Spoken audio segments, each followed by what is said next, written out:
ಎಲ್ರಿಗೂ ನಮಸ್ಕಾರ. ಶ್ರಾವಣ ಹುಣ್ಣಿಮೆ 2025ರಲ್ಲಿ ಯಾವಾಗ? ಶ್ರಾವಣ ಹುಣ್ಣಿಮೆ ಈ ಪೂಜೆಯಿಂದ ಪುಣ್ಯಫಲ, ಲಕ್ಷ್ಮಿ ಕೃಪೆ ಸಿಗಲಿದೆ. ಶ್ರಾವಣ ಹುಣ್ಣಿಮೆಯ ಮಹತ್ವ ಮತ್ತು ಇದರ ಬಗ್ಗೆ ಅಂದರೆ ಶ್ರಾವಣ ಹುಣ್ಣಿಮೆ ಬಗ್ಗೆ ಮಾಹಿತಿಯನ್ನು ಈ ವಿಡಿಯೋದಲ್ಲಿ ತಿಳಿಯೋಣ. ಹಿಂದೂ ಧರ್ಮದಲ್ಲಿ ಶ್ರಾವಣ ಮಾಸಕ್ಕೆ ಹೆಚ್ಚಿನ ಪ್ರಾಮುಖ್ಯತೆ ಇದ್ದು, ಪ್ರತಿ ವರ್ಷ ಶ್ರಾವಣ ಮಾಸದಲ್ಲಿ ಹುಣ್ಣಿಮೆ ಮತ್ತು ಅಮಾವಾಸ್ಯೆ ಇರುತ್ತವೆ. ಶ್ರಾವಣ ಹುಣ್ಣಿಮೆಯಂದು ವಿಷ್ಣುವಿನ ಜೊತೆಗೆ ಶಿವನನ್ನು ಪೂಜಿಸುವುದು ಮತ್ತು ಸತ್ಯನಾರಾಯಣ ವ್ರತವನ್ನು ಆಚರಿಸುವುದು ಪ್ರಯೋಜನಕಾರಿಯಾಗಿದೆ. ಹಾಗೂ ಚಂದ್ರನ ದೋಷಗಳು ನಿವಾರಣೆಯಾಗಿ ಜೀವನದಲ್ಲಿ ಸುಖ, ಶಾಂತಿ, ನೆಮ್ಮದಿ ನೆಲೆಸುತ್ತದೆ. ಶ್ರಾವಣ ಮಾಸದ ಹುಣ್ಣಿಮೆಯನ್ನು ಬಹಳ ವಿಶೇಷವೆಂದು ಪರಿಗಣಿಸಲಾಗಿದೆ.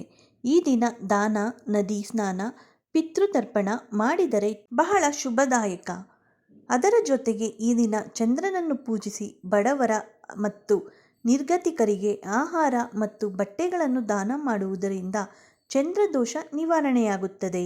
ಅಲ್ಲದೆ ಈ ದಿನ ಕೆಲವು ವಿಶೇಷ ಕ್ರಮಗಳನ್ನು ಕೈಗೊಂಡರೆ ತಾಯಿ ಲಕ್ಷ್ಮಿಯ ವಿಶೇಷ ಅನುಗ್ರಹ ಪಡೆಯಬಹುದು. ಶ್ರಾವಣ ಪೂರ್ಣಿಮೆಯ ಪ್ರಾಮುಖ್ಯತೆ ಮತ್ತು ಪೂಜಾ ವಿಧಾನವನ್ನು ಈ ವಿಡಿಯೋದಲ್ಲಿ ನೋಡೋಣ. ಶ್ರಾವಣ ಹುಣ್ಣಿಮೆಯ ಮಹತ್ವವನ್ನು ತಿಳಿಯೋಣ. ಶ್ರಾವಣ ಮಾಸದ ಹುಣ್ಣಿಮೆಯು ಧಾರ್ಮಿಕವಾಗಿ ಬಹಳ ಮುಖ್ಯ ಮತ್ತು ಮಂಗಳಕರವಾಗಿದೆ. ಈ ದಿನದಂದು ಭಗವಾನ್ ವಿಷ್ಣುವಿನ ವಿಶೇಷ ಪೂಜೆ ಮತ್ತು ಸತ್ಯನಾರಾಯಣ ವ್ರತವನ್ನು ಆಚರಿಸುವುದರಿಂದ ಎಲ್ಲ ಪಾಪಗಳು ದೂರವಾಗುತ್ತವೆ. ಹೋಮ, ಹವನ, ಯಾಗ ಮಾಡುವುದರಿಂದ ಪುಣ್ಯ ಸಿಗುತ್ತದೆ.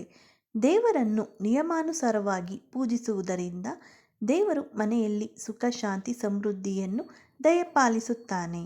ಹುಣ್ಣಿಮೆ ಪೂಜೆ ಹೀಗೆ ಮಾಡಿ. ಶ್ರಾವಣ ಮಾಸದ ಹುಣ್ಣಿಮೆಯಂದು ಸೂರ್ಯೋದಯಕ್ಕೆ ಮುಂಚಿತವಾಗಿಯೇ ಎದ್ದು ಸ್ನಾನ ಮಾಡಿ ಈ ದಿನ ಗಂಗಾ ಸ್ನಾನ ಮಾಡುವುದರಿಂದ ಹೆಚ್ಚಿನ ಪುಣ್ಯ ಸಿಗುವುದು.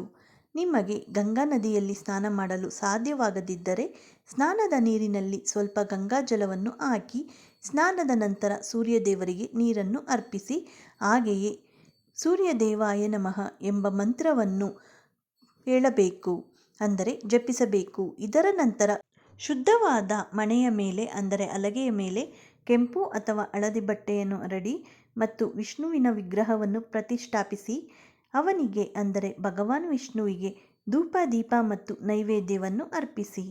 ಭಗವಾನ್ ವಿಷ್ಣುವಿನ ಮಂತ್ರ ಓಂ ಶ್ರೀ ಭಗವತೆ ವಾಸುದೇವಾಯ ನಮಃ ಎಂದು ಜಪಿಸಿ. ಸತ್ಯನಾರಾಯಣ ವ್ರತವನ್ನು ಭಕ್ತಿಯಿಂದ ಆಚರಿಸುವ ಪ್ರತಿಜ್ಞೆಯನ್ನು ಸಹ ತೆಗೆದುಕೊಳ್ಳಿ. ಸಂಜೆ ವಿಷ್ಣು ಮತ್ತು ಶಿವನನ್ನು ಪೂಜಿಸಿ ಮತ್ತು ತುಳಸಿ, ಬಾಳೆಹಣ್ಣು, ಪಂಚಾಮೃತವನ್ನು ಭಗವಂತನಿಗೆ ಅರ್ಪಿಸಿ. ಇದಾದ ನಂತರ ಪ್ರಸಾದವನ್ನು ಮನೆಯವರೆಲ್ಲ ಹಂಚಿ ತೆಗೆದುಕೊಳ್ಳಿ. ಇನ್ನು ಈ ವರ್ಷದ ಶ್ರಾವಣ ಮಾಸದ ಹುಣ್ಣಿಮೆಯನ್ನು ನಾವು ಆಗಸ್ಟ್ 9ರಂದು ಆಚರಿಸಲಾಗುತ್ತದೆ. ಈ ದಿನವನ್ನು ರಕ್ಷಾಬಂಧನ ಮತ್ತು ನೂಲು ಹುಣ್ಣಿಮೆ ಎಂದು ಸಹ ಕರೆಯುತ್ತಾರೆ. ಈ ದಿನ ರಕ್ಷಾಬಂಧನವನ್ನು ಸಹ ಆಚರಿಸಲಾಗುವುದು. ಈ ಮಾಹಿತಿ ಏನಾದರೂ ನಿಮಗೆ ಉಪಯುಕ್ತವಾಗಿದೆ ಅಂತ ಅನಿಸಿದರೆ ಲೈಕ್ ಮಾಡಿ, ಹಾಗೆ ಎಲ್ಲರಿಗೂ ಶೇರ್ ಮಾಡಿ. ಮತ್ತಷ್ಟು ವಿಡಿಯೋಗೆ ನಮ್ಮ ಚಾನಲ್ನ ಸಬ್ಸ್ಕ್ರೈಬ್ ಆಗೋದನ್ನು ಮರೆಯಬೇಡಿ. ಮತ್ತೆ ಸಿಗೋಣ ಇನ್ನೊಂದು ವಿಡಿಯೋದೊಂದಿಗೆ. ಎಲ್ಲರಿಗೂ ಧನ್ಯವಾದಗಳು. Thank you for watching.